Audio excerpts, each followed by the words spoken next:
എല്ലാവർക്കും നമസ്കാരം. ഞാൻ ഡോക്ടർ ഗോപിനാഥ് ഉള്ളി. വളരെ പ്രധാനപ്പെട്ട എല്ലാവരും അറിഞ്ഞിരിക്കേണ്ട ഒരു കാര്യത്തെപ്പറ്റിയാണ് നമ്മൾ ഇന്നിവിടെ ഡിസ്കസ് ചെയ്യുന്നത്. അതായത് നമ്മൾ വണ്ടി ഓടിച്ചുകൊണ്ടിരിക്കുന്ന സമയത്ത് നമുക്കൊരു ഹൃദയാഘാതം ഉണ്ടായി എന്ന് സംശയിക്കുന്നുവെങ്കിൽ നിങ്ങൾ എന്ത് ചെയ്യും? നിങ്ങൾ എന്ത് ചെയ്യുന്നു, എന്ത് ചെയ്യാതിരിക്കുന്നു, ഇത് രണ്ടും വളരെ പ്രധാനപ്പെട്ട ഒന്നാണ്. ഒന്നെങ്കിൽ അത് നിങ്ങളുടെ ജീവൻ രക്ഷിക്കും, അല്ലെങ്കിൽ ചിലപ്പോൾ അത് നിങ്ങളുടെ ജീവനെ അപകടത്തിലാക്കും. അപ്പോൾ ഈ വിഷയത്തെപ്പറ്റി നമ്മളെല്ലാവരും അറിഞ്ഞിരിക്കേണ്ട ഒരു കാര്യമായതുകൊണ്ടാണ് ആ വിഷയം ഇന്നിവിടെ ചർച്ചയ്ക്കായിട്ട് എടുക്കുന്നത്. നിങ്ങൾക്കെല്ലാവർക്കും അറിയാം, ഹൃദയാഘാതം ഉണ്ടാകുന്നത് വളരെ ആകസ്മികമായിട്ടാണ്. നമ്മൾ ഒട്ടും പ്രതീക്ഷിക്കാതിരിക്കുന്ന സമയത്താണ് പലർക്കും ഹൃദയാഘാതം ഉണ്ടാകുന്നത്. വെറുതെ പേപ്പർ വായിച്ചുകൊണ്ടിരിക്കുമ്പോൾ ചിലപ്പോൾ ഹൃദയാഘാതം ഉണ്ടാകാം. നമ്മൾ രാവിലെ വ്യായാമം ചെയ്യാൻ ഗ്രൗണ്ടിൽ കൂടെ നടക്കുന്നുകൊണ്ടിരിക്കുന്ന സമയത്ത് ചിലപ്പോൾ നടന്നുകൊണ്ടിരിക്കുമ്പോഴുണ്ടാകാം, ഓടുന്നതിനിടയ്ക്ക് വേണമെങ്കിൽ ഉണ്ടാകാം, നമ്മളെന്തെങ്കിലും സ്പോർട്സോ കളികളോ വല്ലതും ചെയ്യുന്ന ഇടയ്ക്ക് ചിലപ്പോൾ ഹൃദയാഘാതം ഉണ്ടാകാം. ഈ കഴിഞ്ഞ ദിവസമാണ് ബാംഗ്ലൂരിൽ ക്രിക്കറ്റ് കളിച്ചുകൊണ്ടിരുന്നപ്പോൾ 35 വയസ്സുള്ള ഒരു മധ്യവയസ്കൻ ഹൃദയാഘാതം വന്ന് മരിച്ചുപോയത്. അപ്പോൾ ഇങ്ങനെയുള്ള ധാരാളം സംഭവങ്ങൾ ഉണ്ടാകുന്നുണ്ട്. ചിലപ്പോൾ നമ്മൾ മല കയറുമ്പോൾ അല്ലെങ്കിൽ നമ്മളൊരു ചെറിയ കയറ്റം കയറുമ്പോഴായിരിക്കും നെഞ്ചിന് പ്രയാസം ഉണ്ടാകുന്നത്. മറ്റു ചിലരാകട്ടെ ഞാൻ മുമ്പേ സൂചിപ്പിച്ചത് വീട്ടിൽ സ്വസ്ഥമായിട്ട് ഇരിക്കുമ്പോൾ പോലും ചിലപ്പോൾ ഹൃദയാഘാതം ഉണ്ടാകാറുണ്ട്. മിക്ക സന്ദർഭങ്ങളിലും ഹൃദയാഘാതം ഉണ്ടാകുന്നത് നമ്മൾ എന്തെങ്കിലും ജോലി ചെയ്യുമ്പോഴാണ്. നമ്മുടെ എന്തെങ്കിലും ഒന്നെങ്കിൽ നമ്മൾ വേഗതയിൽ നടക്കുന്നു, അല്ലെങ്കിൽ നമ്മൾ ചെറുതായിട്ട് ഓടുന്നു, അല്ലെങ്കിൽ നമ്മൾ സ്റ്റെപ്പ് കയറുന്നു, ഇങ്ങനെ എന്തെങ്കിലും പ്രവൃത്തികൾ ചെയ്യുമ്പോഴാണ് ഹൃദയാഘാതം ഉണ്ടാകുവാനുള്ള സാധ്യത. അപ്പോൾ ഇങ്ങനെ നമ്മൾ വണ്ടി ഓടിച്ചുകൊണ്ടിരിക്കുമ്പോൾ നമുക്കൊരു ഹൃദയാഘാത ലക്ഷണം ഉണ്ടായി എന്ന് വിചാരിക്കുക, നമ്മൾ എന്ത് ചെയ്യണം? അപ്പോൾ ഇങ്ങനെയുള്ള സാഹചര്യങ്ങളിൽ നമുക്ക് ഹൃദയാഘാതത്തിൻ്റെ ലക്ഷണങ്ങൾ തോന്നിക്കുവാണെങ്കിൽ നമ്മൾ ചെയ്യുന്ന ഏത് കാര്യവും അത് ഒന്നെങ്കിൽ ശരിയായിരിക്കാം, അല്ലെങ്കിൽ തെറ്റായിരിക്കാം. ശരിയാണെങ്കിൽ അത് ചിലപ്പോൾ നിങ്ങളുടെ ജീവനെ രക്ഷിക്കും. നിങ്ങൾ ചെയ്യുന്ന കാര്യം തെറ്റാണെങ്കിൽ ചിലപ്പോൾ അത് കൂടുതൽ അപകടങ്ങൾ ഉണ്ടാക്കി എന്നും വരാം. അപ്പോൾ അതിനു മുമ്പ് ഈ കാര്യത്തെപ്പറ്റി നമ്മൾ ഡിസ്കസ് ചെയ്യുന്നതിന് മുമ്പ് നമ്മൾ എങ്ങനെയാണ് ഹൃദയാഘാതം ഉണ്ടായി എന്ന് സംശയിക്കുന്നത്, അതായത് ഹൃദയാഘാതത്തിൻ്റെ ലക്ഷണങ്ങൾ എന്തൊക്കെയാണ്? എല്ലാവരും പറയും നെഞ്ചിന് വേദനയാണ്, പക്ഷേ അത് മാത്രമല്ല ഹൃദയാഘാതത്തിൻ്റെ ലക്ഷണങ്ങൾ. പലപ്പോഴും ഇന്ന് ഹൃദയാഘാതം ഉണ്ടാകുന്നത് നെഞ്ചിന് വേദനയായിട്ടല്ല, മറ്റു പല ലക്ഷണങ്ങളോടെയാണ് ഹൃദയാഘാതം ഉണ്ടാകുന്നത്. ഒന്ന് രണ്ട് ചെറിയ ലക്ഷണങ്ങൾ മാത്രമേ ഞാൻ പറയുന്നുള്ളൂ. നമുക്കതിനെപ്പറ്റി മറ്റൊരു സന്ദർഭത്തിൽ വളരെ വിശദമായിട്ട് തന്നെ നമ്മൾ ചർച്ച ചെയ്ത് നമ്മൾ മനസ്സിലാക്കിയിരിക്കേണ്ട ഒരു കാര്യമാണ്. അപ്പോൾ നെഞ്ചിൻ്റെ നടുഭാഗത്തുണ്ടാകുന്ന വേദന ചിലപ്പോൾ ഹൃദയാഘാതമായിരിക്കാം. നെഞ്ചിൻ്റെ നെഞ്ചിൻ്റെ മറ്റ് വശങ്ങളിലല്ല, നടുക്കാണ് ചിലപ്പോൾ ഹൃദയാഘാതത്തിൻ്റെ വേദന ഉണ്ടാകുന്നത്. ചിലർക്ക് മാത്രം അത് വളരെ ശക്തിയായ വേദനയായിരിക്കും. നെഞ്ച് പൊട്ടുന്ന പോലെ വേദനയോ നെഞ്ച് അമർത്തുന്നത് പോലെയുള്ള വേദനയോ, ആ വേദന ചിലപ്പോൾ നമ്മുടെ ഇടതേ കൈയുടെ ഈ ലിറ്റിൽ ഫിംഗറിൻ്റെ അറ്റം വരെ ചിലപ്പോൾ അത് വ്യാപിച്ചേക്കാം. ചിലപ്പോൾ അത് നമ്മുടെ തോളത്തേക്ക് വ്യാപിക്കും, ചിലപ്പോൾ താടിയിലേക്ക് വ്യാപിക്കും. ഇപ്പോൾ ഇങ്ങനെയുള്ള വേദന വളരെ അപൂർവമായിട്ടേ ഇപ്പോഴുണ്ടാകാറുള്ളൂ. മിക്കവർക്കും ഈ വേദനയെ ഉണ്ടാകാറില്ല. പലർക്കും ഇത് ഒരു നെഞ്ചിനൊരു അസ്വസ്ഥത മാത്രമായിട്ടാണ് പലപ്പോഴും ഉണ്ടാകാറുള്ളത്. നെഞ്ചിന് അസ്വസ്ഥത കൂടാതെ ചിലപ്പോൾ നെഞ്ചിന് അസ്വസ്ഥത പലർക്കും ഉണ്ടാകാറില്ല. ചിലർക്ക് വേർക്കുന്നത് മാത്രമായിരിക്കും ഈ ഹൃദയാഘാതത്തിൻ്റെ ലക്ഷണം. അമിതമായി വിയർക്കുക, യാതൊരു കാരണവുമില്ലാതെ വേർപ്പുണ്ടാകുക, അത് ചിലപ്പോൾ ഹൃദയാഘാതത്തിൻ്റെ ലക്ഷണമാകാം. ചിലപ്പോൾ അമിതമായ ക്ഷീണം തോന്നുക, അത് മാത്രമേ കാണുകയുള്ളൂ. മറ്റ് യാതൊരു ലക്ഷണവുമില്ല, നമുക്ക് വല്ലാതെ ക്ഷീണം തോന്നുന്നു, ഒന്നും പ്രവൃത്തിയും ചെയ്യാൻ ബുദ്ധിമുട്ടുണ്ടാകുന്നു, അത് ചിലപ്പോൾ ഹൃദയാഘാതത്തിൻ്റെ ലക്ഷണമായിരിക്കാം. ചിലർക്ക് ചിലപ്പം വയറ്റിലായിരിക്കും പ്രയാസം ഉണ്ടാകുന്നത്, വയറ്റിൽ ഗ്യാസിൻ്റെ അസുഖം ഉണ്ടാകുന്നു, അതായത് വയറ് കമ്പിക്കുന്നു, വിശപ്പില്ലായ്മ വരുന്നു, നെഞ്ചരിച്ചിൽ വരുന്നു, ഇങ്ങനെയൊക്കെയുള്ള വയറിലെ പ്രശ്നങ്ങളും ചിലപ്പോൾ ഹൃദയാഘാതത്തിൻ്റെ ലക്ഷണമായിട്ടാണ് പ്രത്യക്ഷപ്പെടുന്നത്. പിന്നെ മറ്റുള്ളവർക്കാണെങ്കിൽ ചിലപ്പോൾ തലകറക്കം ഉണ്ടാകാം, ചിലപ്പോൾ ഛർദി ഉണ്ടാകാം. പല രൂപത്തിലും ഭാവത്തിലുമാണ് ഹൃദയാഘാതം ഇന്ന് ഉണ്ടാകാറുള്ളത്. അപ്പോൾ ഈ ലക്ഷണങ്ങൾ ഉണ്ടായി എന്ന് വിചാരിക്കുക. അപ്പോൾ ഹൃദയാഘാതം എന്ന് സംശയിക്കുന്ന ലക്ഷണം ഉണ്ടായാൽ നിങ്ങൾ എന്ത് ചെയ്യണം? അതിനെപ്പറ്റിയാണ് നമ്മൾ ഇന്ന് പ്രധാനമായിട്ടും ചർച്ച ചെയ്യുന്നത്. അപ്പോൾ ഞാൻ സൂചിപ്പിച്ചു, നിങ്ങൾ ചില കാര്യങ്ങൾ ചെയ്യുന്നത് ചിലപ്പോൾ ശരിയായിരിക്കും, ചിലത് തെറ്റായിരിക്കും. എപ്പോഴും നമ്മൾ ശരിയായ കാര്യം മാത്രം തന്നെ ചെയ്യണം, എങ്കിലേ നമുക്ക് ജീവൻ രക്ഷിക്കാൻ പറ്റുള്ളൂ. ഒരുപക്ഷെ അത് നിങ്ങൾക്ക് പ്രയോജനപ്പെടും.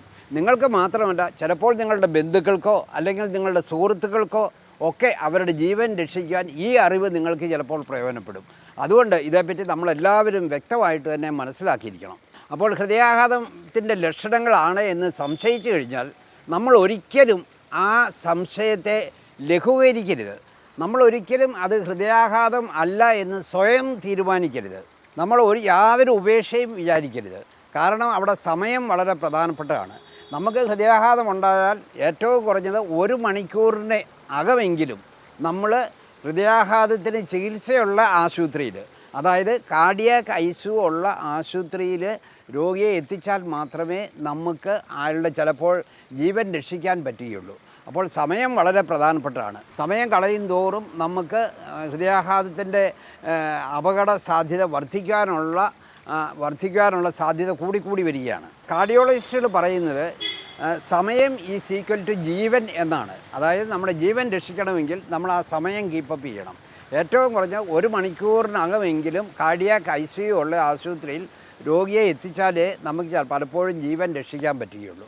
അപ്പോൾ ഇങ്ങനെയുള്ള ലക്ഷണങ്ങളുണ്ടാകുമ്പോൾ നമുക്ക് ചില കാര്യങ്ങൾ നമ്മൾ പ്രത്യേകം ശ്രദ്ധിക്കണം. ഒന്ന്, സമയം നമ്മൾ പാഴാക്കരുത്. രണ്ടാമതായിട്ട്, നമുക്കൊരു സുഹൃത്തിനാണിത് ഉണ്ടാകുന്നതെങ്കിൽ, അല്ലെങ്കിൽ ഒരു ബന്ധുക്കൾക്കാണ് ഈ ഹൃദയാഘാത ലക്ഷണം ഉണ്ടാകുന്നതെങ്കിൽ, നിങ്ങൾ അവരുടെ അടുത്താണെങ്കിൽ നിങ്ങൾ ചെയ്യേണ്ട കാര്യം എത്രയും പെട്ടെന്ന് ആശുപത്രിയിൽ എത്തിക്കുക എന്നുള്ളതാണ്. അപ്പോൾ ആംബുലൻസിന് നിങ്ങൾ ഓർഡർ ചെയ്യുന്നു. ആംബുലൻസ് വരുന്നിടം വരെയുള്ള സമയം നമുക്ക് പ്രഥമ ശുശ്രൂഷ ചെയ്യാനുള്ള സമയമാണ്. അപ്പോൾ ആ പ്രഥമ ശുശ്രൂഷ നിങ്ങൾ വേണ്ടത് തന്നെ ചെയ്യണം. അപ്പോൾ രോഗിക്ക് ഇരിക്കാൻ പറ്റുമെങ്കിൽ നിങ്ങൾ അയാളെ ഇരുത്തുന്നതിനുണ്ട് യാതൊരു കുഴപ്പവുമില്ല. റിലാക്സ് ചെയ്ത് ഇരുത്തുക. ഇനി കിടക്കാനാണ് അയാൾക്ക് സുഖമെങ്കിൽ നിങ്ങൾ ഒന്നെങ്കിൽ തറയിൽ കിടത്തുക, വീട്ടിലാണെങ്കിൽ നിങ്ങൾക്ക് കട്ടിലയിൽ കിടത്താം.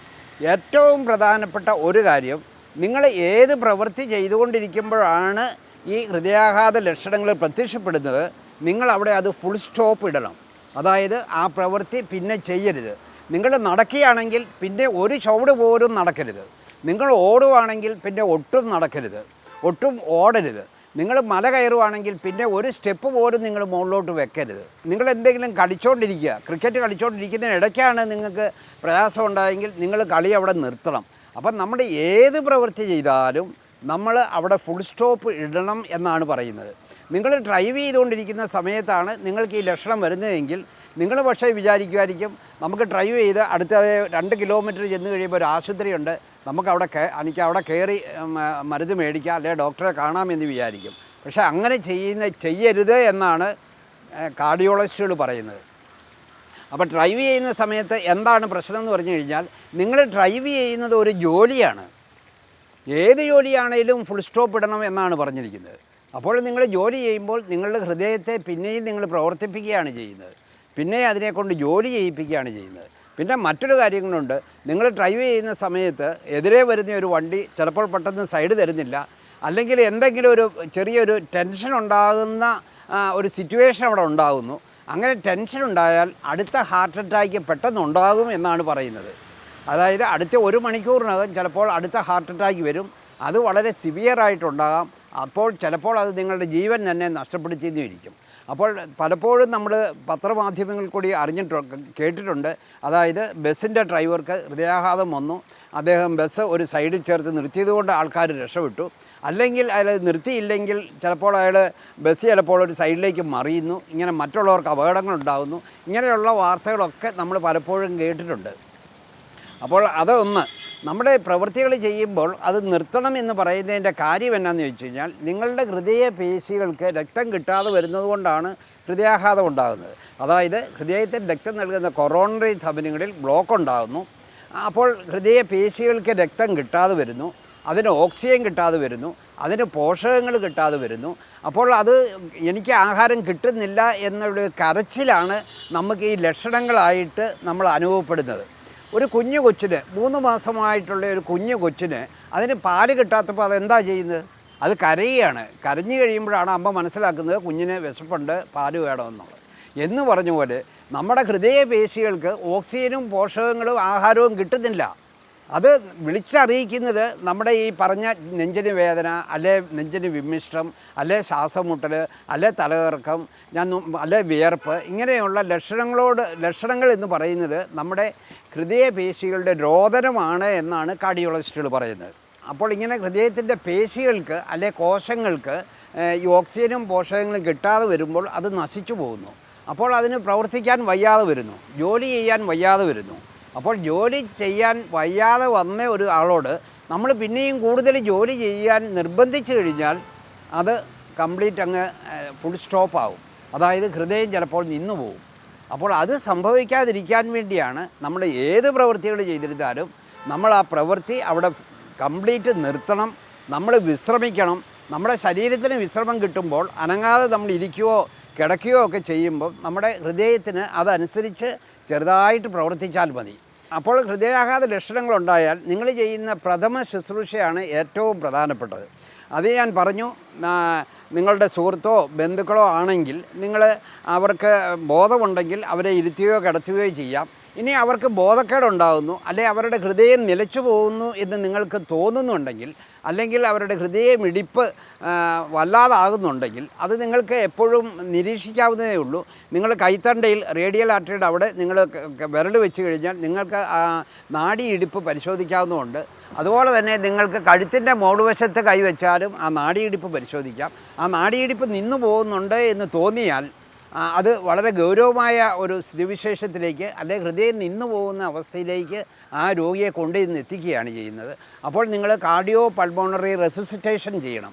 അതായത് നിങ്ങളുടെ ഹാർട്ടിൻ്റെയും അതുപോലെ തന്നെ ശ്വാസകോശത്തിൻ്റെയും പ്രവർത്തനം വീണ്ടും ഉദ്ദീപിപ്പിക്കണം. അപ്പോൾ ഹാർട്ട് നിന്നു പോകുന്നു എന്ന് തോന്നിക്കഴിഞ്ഞാൽ കാർഡിയാക് റെസിസിറ്റേഷൻ.